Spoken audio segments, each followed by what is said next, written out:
Today is the last week on our Money and Health series for August.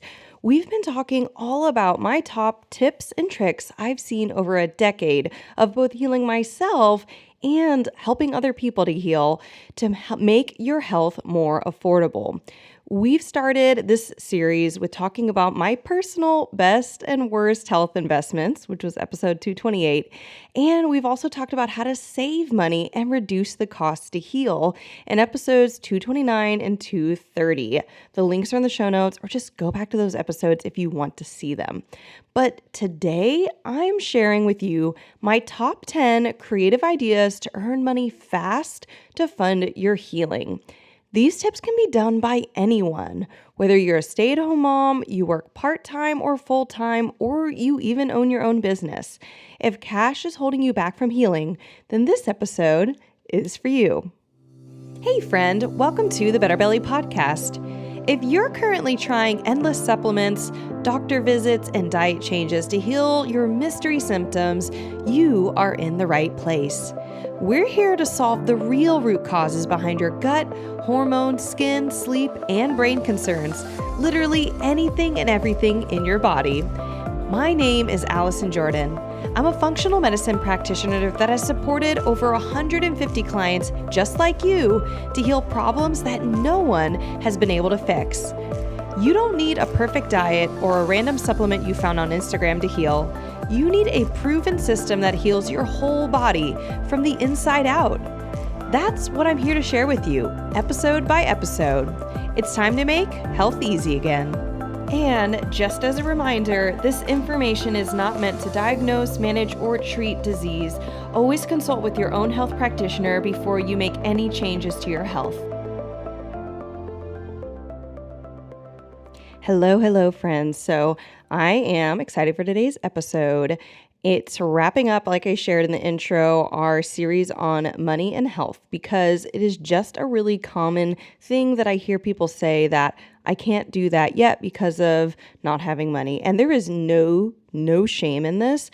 Like, there's just practical things we do to just wait for the next paycheck or do what you need to do to have money. But at the same time, what I've also wanted to do in this series is give you new things that you might not know about to help both reduce costs and also increase, and then that's what today's episode is about, increase the amount of cash flow you have coming to you. That is, I do run a business, so something I think about, you can either reduce costs, and that's going to help increase the amount of cash you have just floating around to do what you needed to do, or you can increase how much is coming in. And you can do that in your real life too, even if you're not a business owner. So, and then just as a reminder, again, to reinforce there is no shame. My first episode was just on my personal top 5 best and worst health investments where I've lost money, where I've lost time, where I just didn't make good decisions that didn't get me healing.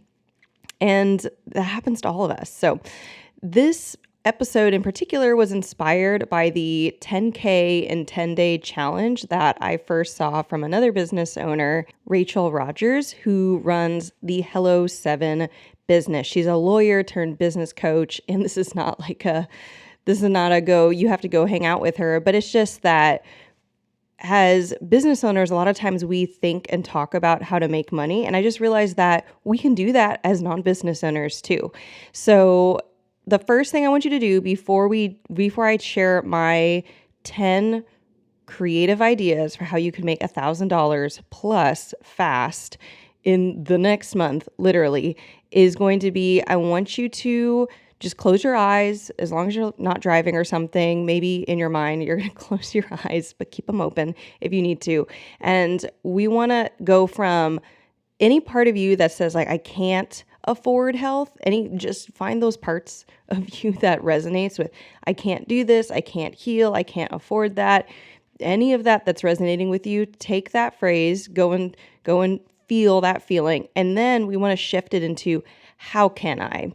It doesn't mean that you don't feel overwhelmed or doesn't mean you suddenly know the answer, but it means you're open to brainstorming. And when we say, I can't XYZ, it turns off the right side of our brain, which is our problem-solving side of our brain, And when we then say, how can I, it turns on the problem solving part of our brain. It doesn't mean we have the problem solved immediately, but that's what this episode is about, is to help start that brainstorming process and open up mental doors.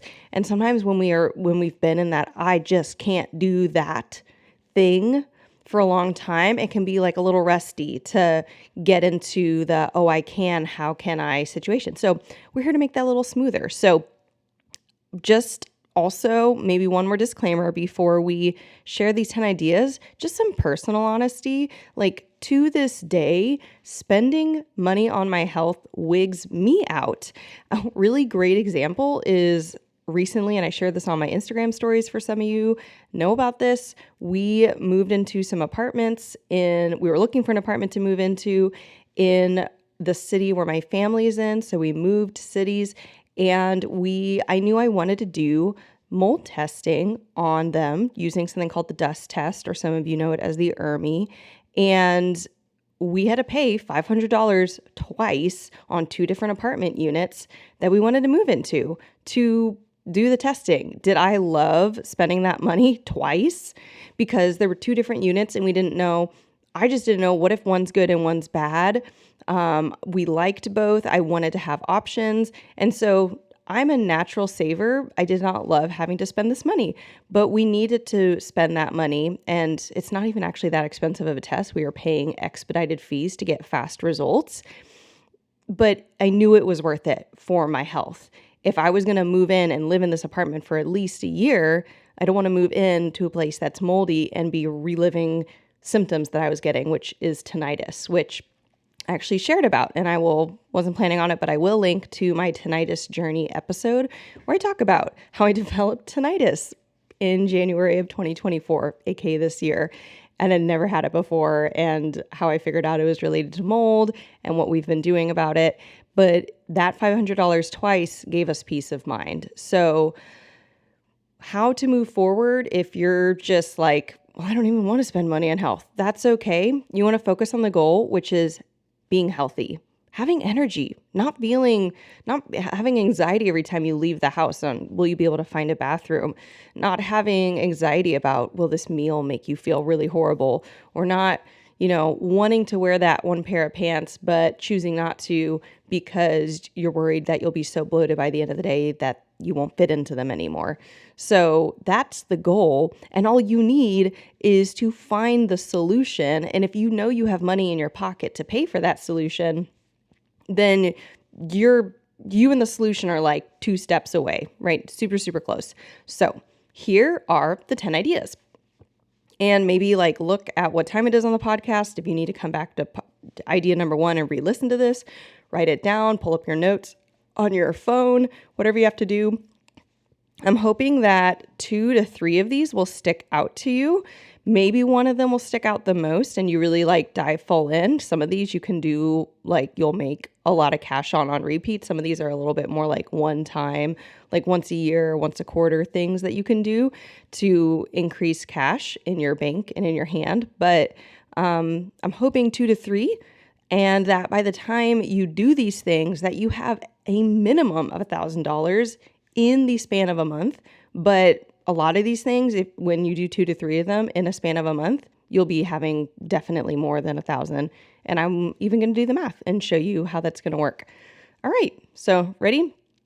Number 1 is going to be forgive yourself for not using your treadmill or fancy stand mixer or bicycle or some inherited antique armoire, designer bag. I don't know what you have or what you've inherited, what you've been gifted, what you spent a lot of time and money buying, and it's just sitting collecting dust. Take that thing that's high value and go and sell it. This is going to net you immediately, probably somewhere between $500 and $1,000. I personally don't love selling stuff online, but if I know it's high value, I can get a minimum of 100, but I love it. 200, 300, 400, 500, the more dollars I can get for it, I'm I will take pretty pictures. I will do what I need to do to sell this thing because it's cash fast. So take a moment. Can you think of anything in your life where you're just I bought that thing and I'm not using it? Forgive yourself, let it go, and let that thing push you and move you forward in an area that you are focusing on, which is your health right now. Another option is going to be to offer a parent, grandparent, neighbor, church member, etc., somebody in your community to help them sell things that they own on the internet. So usually this is going to be most beneficial for someone who is older and just isn't familiar with how to sell stuff online, but you can determine how much profit they keep. Maybe it's a percentage, like you get 50-50. It kind of depends on the situation. I'm sure like there might be some people who are just like, if you sell it, you can keep all the profit. But that can be another thing that can be really helpful to other people in your life. Do you have a great uncle, a great aunt?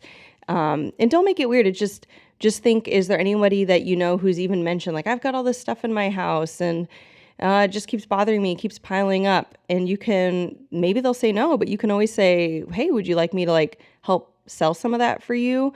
Online, I can take the photos, I can clean it up, I can, do whatever, arrange people to, meet up and take it off your hands essentially. And I can do that for you. And do you want to like split the profit? So that would be another thing. If you're like, Allison, I don't have any high value things, you might know somebody who does. So it's really just the difference of you feeling comfortable using the internet to do that. Number 3, ask people to reimburse you. So maybe you paid for accommodations like a hotel, a flight, gas, Uber, training, education, some type of maybe out-of-pocket thing from your employer if you're employed and you just haven't gotten reimbursed. Just go, if you thought of something, write that person's name down, the situation, and I want you to take a moment and think, how are you going to contact them? Or, are you going to see them in a week at a certain function? Or could you just text them? Think of a way that feels good to you to contact them and be like, hey, I just realized that you hadn't reimbursed me for this. It was blank amount. Make it really easy that they like know what the amount is. In case maybe they didn't realize the exact numbers or whatever. And then like I use Venmo, pick a way that's really easy. That if you think that anything that if they like checks, if they would rather to give you cash, or, if it's an employer, they have to reimburse you through their system, whatever. But do what you need to do to make it super easy for them to be like, oh, sorry, I forgot about that. And just make sure that you get on it. It is okay to ask to be reimbursed. So that can be another thing that, depending on what you are waiting to be reimbursed on, might be a small amount of cash, but it could be a larger amount. Number 4 is going to be rent out a spare room, or like the cabin that your family has no one is using for certain months out of the year or something like that. Or maybe no one's using it all, right? If you have a room in your house, maybe it's usually like a guest room, or maybe it's even just like really full of boxes and it's just like the throw stuff into it room, and you decide we're going to clear that out, clean the carpet, put a bed into it, put a little desk or a little, dresser, put some hangers in the closet, and you get one guest a week, which would be like the common thing if you're Airbnb-ing that someone on the weekend wants to come for like one night. This is a very, very low threshold. It could easily be more than that. Or like if you got like someone to stay long-term, like someone who's a student or doing an internship, you're definitely going to make more money than this. But let's say you rent out that spare room. If you make $200 for just that one night stay, and you do that 4 times, there's 4 weeks in a month, right? So you have someone stay with you Friday to Saturday night, different people from Airbnb or from Vrbo or wherever. That's going to be $800 a month, and that could be recurring, right? So it's a little bit of work on the front end to clear out that space or put a new mattress in the room or whatever it needs to happen to set it up. But that is a lot of money, and that can be really nice. And all you have to do is set it up on Airbnb, take some nice photos, be willing and open to having a guest in your house. If it is specifically your house, maybe it's a cabin, so maybe they're not going to be in your space, and you're good. This is something my husband and I considered doing several times because we had a guest room. We decided not to, but we weren't trying to save money for a specific reason. And it was always in the back of my mind, if we did need like a certain amount of cash flow suddenly or explicitly, we could just always throw that room onto Airbnb and Vrbo and then make some extra cash. Number 5, buy old furniture, sand it down, paint it, and sell it on Craigslist or Facebook Marketplace or wherever you like to sell stuff for profit. Now, this is something I personally wouldn't choose because I don't find myself very good with my hands. Um, so like, again, no one has to do all of these. You don't have to like love all of them, but maybe you're someone who does like working with your hands and you can do it while you're hanging out with your kids or during their nap or have your kids help you do it. And even if it's your first time, there's plenty of people are doing this online. There's tons and tons of how-tos online, how to get the paint off, how to sand it down. And yes, there will be some initial costs up front, but it will literally pay you back by the time you sell that piece. And you can just do it a couple times. And you can do that once a month. You could do it 4 times a month, however much time you have or however big or small the pieces are. And that could be another way. People love doing that. And I'm more of the person who I'm probably going to be buying that furniture. Someone's buying out there. Even if you feel like it's not you refurbish it, someone will buy. That's number 5. Number 6, negotiate bonus pay for the extra project you've been managing at work. So this is for people who are working part-time or full-time, but this can also be like if you have a husband that you or a partner, spouse that you know is working on something at like an extra time or extra whatever, and talk to them or talk to yourself if you're the one doing it. And if you've been managing an extra project at work, you can negotiate bonus pay. Now, I know I'm not getting into negotiation and this, and you might be like, I don't know how to negotiate, and that's scary. There are lots of resources out there on how to negotiate. One of my favorite is Never Split the Difference by Chris Voss. I listened to this book. You can get it on audiobook. You can read it. And it was incredible. The tips he has. This is a former FBI agent who literally created a totally new way to negotiate high risk, usually hostage situations where there's a high amount of violence and a high amount of money at stake.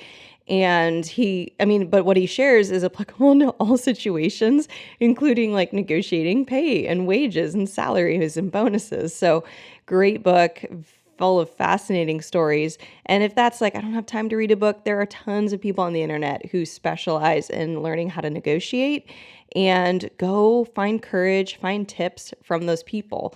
Just because I'm mentioning this doesn't mean you suddenly have the skill to flip furniture or to like negotiate something if you're like, I'm not good at it. That's fine. This is an invitation to learn a new skill to increase cash flow so that you can then pay for your healing. So I never promised that it wouldn't increase your number of skill sets, only promised that you would be able to pay for your healing within a month. All right.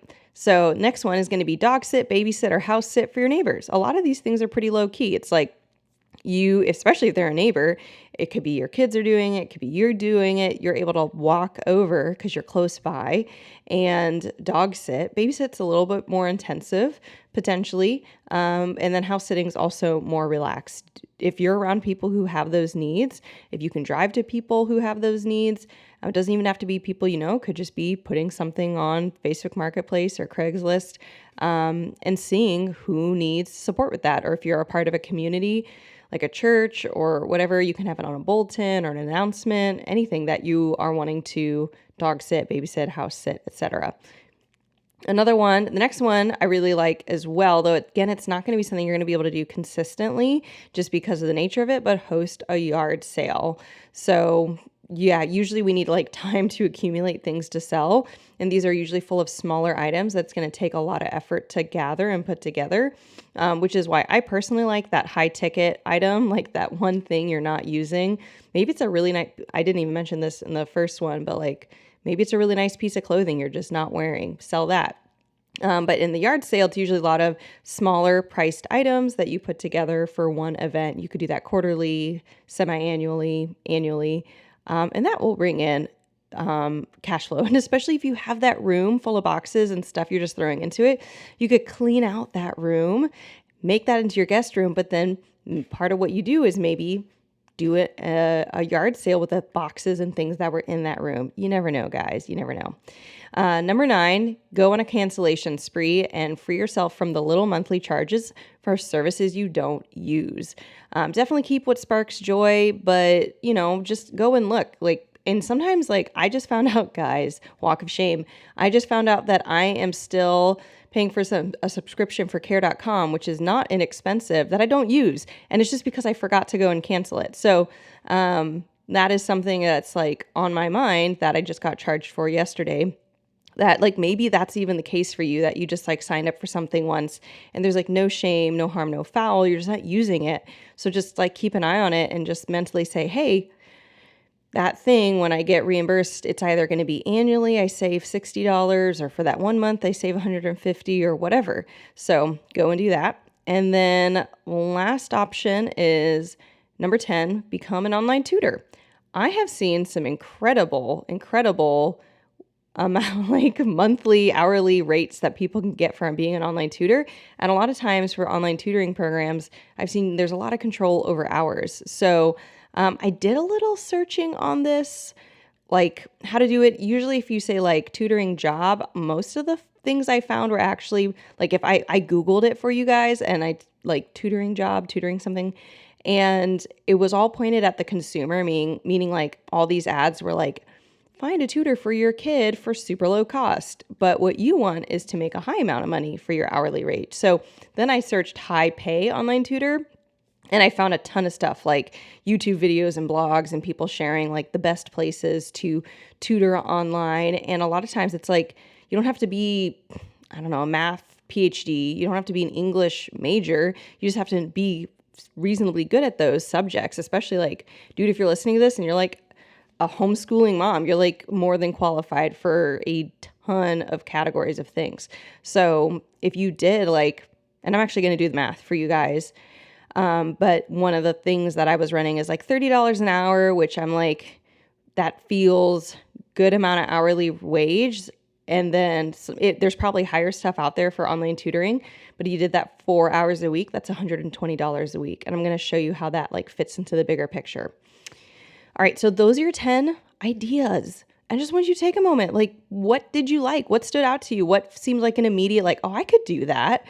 I know somebody who I know something I need to be reimbursed on. I know that one high ticket item in my house that I'm not using that I could go sell. Whatever just seems super doable or you're feeling vision for, yes, I want to clean out that room and make it a guest room. It'd be so nice to get those boxes out of there. Do that. Do those things that you're inspired on. And maybe even things that you are scare you a little, negotiating extra bonus for that project you're working on, but is totally applicable to you. Go and chase that. And you could at least start with Never Split the Difference with Chris Voss, or again, just go online, Instagram, YouTube. People are teaching how to negotiate, and it's well worth your time and money. Bonus idea in these 10 categories.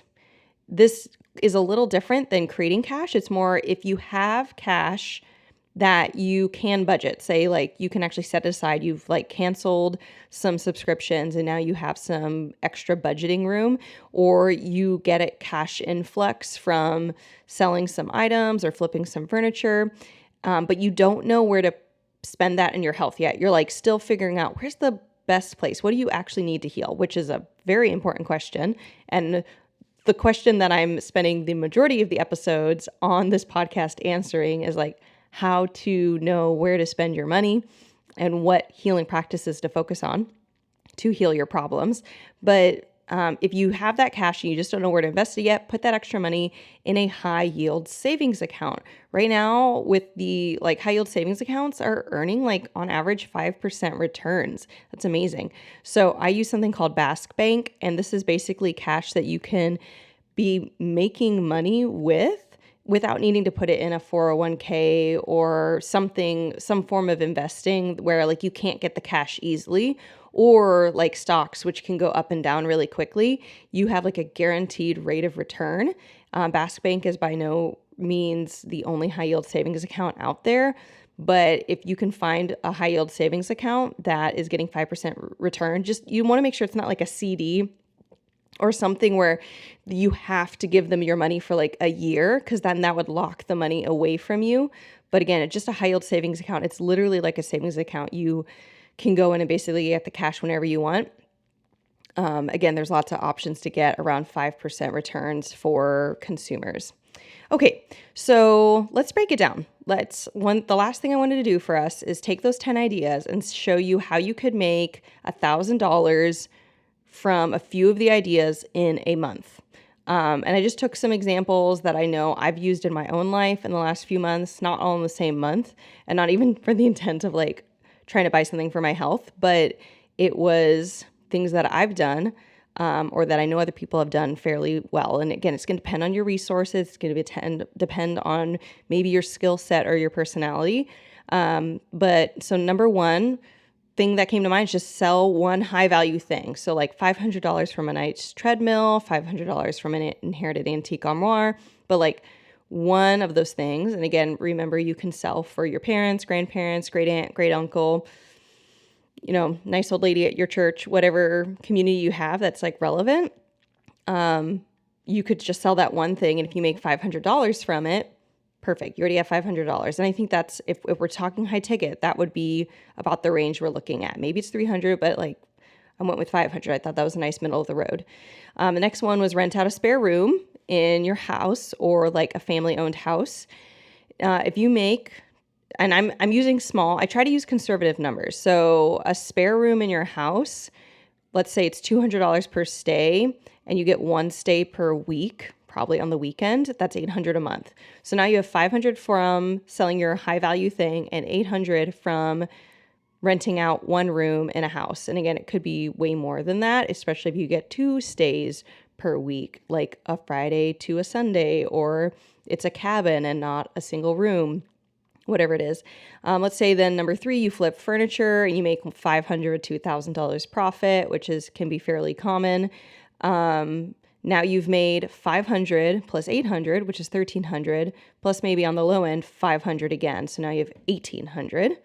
And then let's say you're like, and I've got, I'm going to be an online tutor Thursday night for 4 hours or Thursday afternoon or something. If you have, again, it really is going to depend. Maybe it's 4 hours, like 1 hour, 4 days a week, whatever you have. If you can find a $30 an hour tutoring position and you do 4 hours a week, that's $100, $120 per week.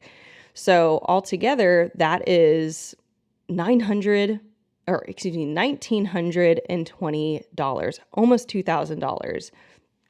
I mean, that's an amazing amount of cash that you've now generated, so that when you find the right thing to say yes to, you are ready. And here's the thing. Okay, here's the last thing. I keep telling you guys, this is the last thing.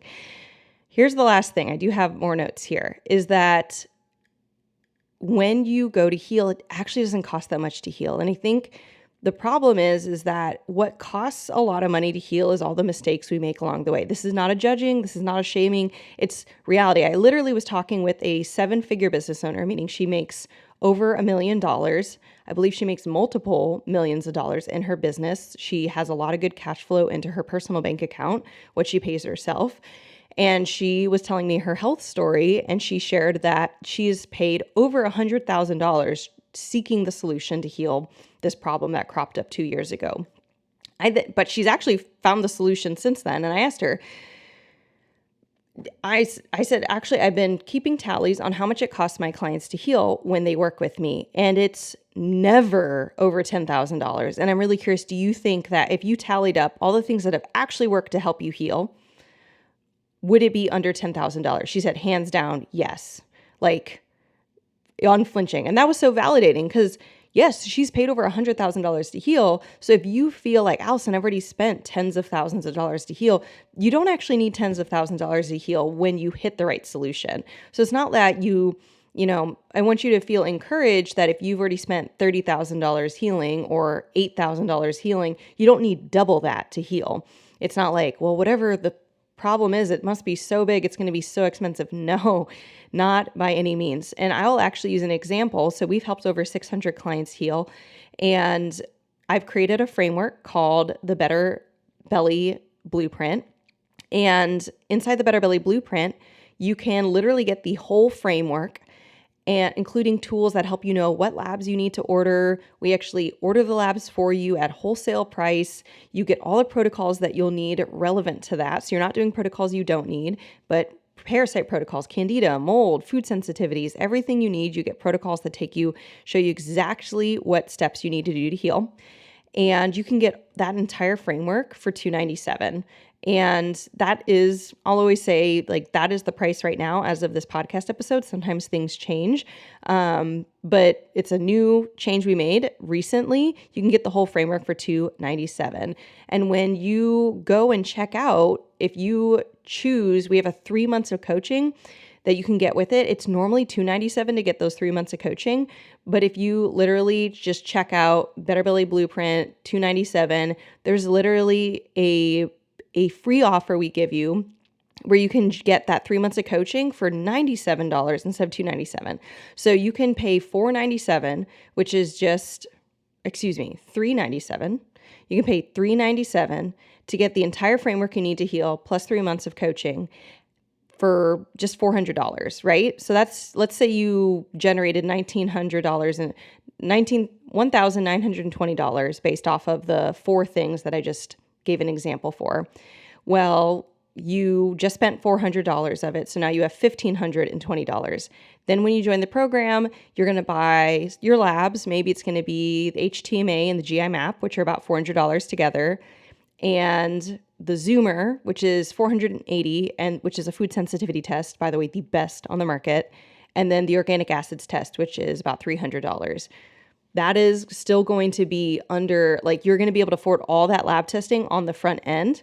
And if you keep renting out that room, finding furniture to flip, doing some online tutoring, you're going to then be able to pay for the last little bit, which is going to be the supplements that you're going to need relevant to your protocols. And then you're done healing. All of the healing, like on average, people are paying under $5,000 total between the labs, paying for the protocol or paying for the program, and then paying for the supplements. And that might sound like a lot on the front end, but it's over usually 3 to 6 months, period. Kind of depends on how many things. If it's 3 months, it's usually less money. If it's 6 months, you had more protocols you needed to do, so it's going to be a little bit more cash. And like, that is infinitely less than $100,000 to heal, or however much you've spent thus far. So it is totally, totally, totally doable. All you need to do is find the little hacks to reduce cost, like buy your labs at wholesale pricing, or even, use my health insurance hack that I talk about in episode 229, where you can actually find ways to there's a specific insurance that can actually pay for your functional medicine for you. Totally amazing hack. Go listen to that episode. I have it linked in the show notes. And then earn cash, and you'll be able to pay anything that insurance won't cover. You'll be able to pay for and just finally be done with healing in like 6 months. Can you imagine that? Let's see. It's like September now, and October, November, December, January, February, March. That's March of next year. So before summer of next year, you're going to have a flat belly and energy that lasts all day and no headaches and migraines, and your skin is going to be clear of acne or rashes or whatever's going on. You're going to have regular periods that aren't taking you out with pelvic pain every month. You're going to have consistent bowel movements where you're not feeling anxious leaving the house or not feeling pain in your belly because you haven't pooped that day. I mean, whatever it is that is plaguing your brain the most, that's going to be gone and done with. You're going to be able to take care of your kids and make meals and know what to eat to feel good and just have that consistency to your day that reduces anxiety. And you won't have to keep paying for your health. Isn't that amazing? Like, you're done. It's a one-time cost in many ways. Like, I'm not spending thousands of dollars on my health. Every now and again, I'm paying, the $500 to do some mold testing on an apartment, but I don't have very expensive ongoing healing practices, both expensive in time, in money or time. Let's be honest. I've been thinking lately on trying to create some content about how little I do to maintain my health. Because I just realized when people make these like really fun, it looks like these glamorous, elaborate reels on Instagram on like, this is my health routine or my morning routine. I'm like, man, I'm not doing that, but I still feel pretty good. So, yeah, guys, And if you would want support in healing your body, healing your gut, healing your skin, healing your hormones, come work with me. I would love to work with you. You can join the program and learn more about it at betterbellytherapies.com/training. And it literally will show you exactly how the program works, why it works when nothing else has worked for you. I talk about the 5 toxin trap, which is the reason why everybody has not healed their problems before. You need to know about the 5 toxin trap. Teach you how we help you overcome that in 3 to 6 months, so you can get 80% reduction in your symptoms and more in 3 to 6 months and be literally done, not having to take lifelong supplements, not having extreme food restrictions the rest of your life, and actually feeling good. So go to betterbellytherapies.com/training if you would like some support in fast tracking your healing in the most affordable way possible that I know of. And I hope that this episode blessed you today. I hope that it gave you some ideas, some hope, some vision, some things you can action. Actionate. I'm making up words now. At the end of this episode. So, when you pause it, just jot down those things that are floating around so that you can remember them, and then go and create some cash so you can go heal. Blessings. I look forward to seeing you guys next week. We're going to be starting some new episodes. It's not going to be a series. We're going to jump around, but we're going to be talking about new things like salt and sodium deficiency. And is your brain really making your gut sick? Bunch of juicy stuff. We're going to be talking about some contentious ideas, and I hope to see you there. If you are not a subscriber to the podcast, go ahead and hit subscribe so you get access to all our juicy episodes. And if you're new to the podcast and are like, wow, there's so much content here, how do I go find all the greatest episodes? Go to betterbellytherapies.com/get-the-vault, or click the link in the show notes to get the Better Belly Podcast Vault, where I have organized all of our episodes by category. So constipation, acid reflux, hormone imbalance, diarrhea, whatever, IBS, whatever it is you're dealing with, we have everything organized by category there for you, so you can go find all of them quickly without having to scroll through our over 200 episodes, guys. Such a blessing to have over 200 episodes. So I hope to see you guys next week, and I hope you have a great rest of your Thursday. Bye! Hey friend, I hope you loved this episode. If you've been a fan for a while or newly loving this podcast, can you do me a favor? Drop into Apple Podcasts and leave me a review. When you leave a review, you do so much. You help me know you're listening. You can tell me what you're loving so I know what to make more of. And you help others by boosting this podcast so other people like you can find the podcast too. I mean, it's a win-win-win, right? So if you want a way to pay it forward, just go to Apple Podcasts or click the link in my show notes and leave a rating and review. And if you want some more free stuff, just head over to my free Facebook group, betterbellytherapies.com/Facebook, and you can get access to all of my free support for you, including some Facebook group exclusive stuff like my podcast episode vault, where you can search the Better Belly podcast by topic and find exactly what you need to expedite your healing. I cannot wait to see you in there. Catch you guys next week.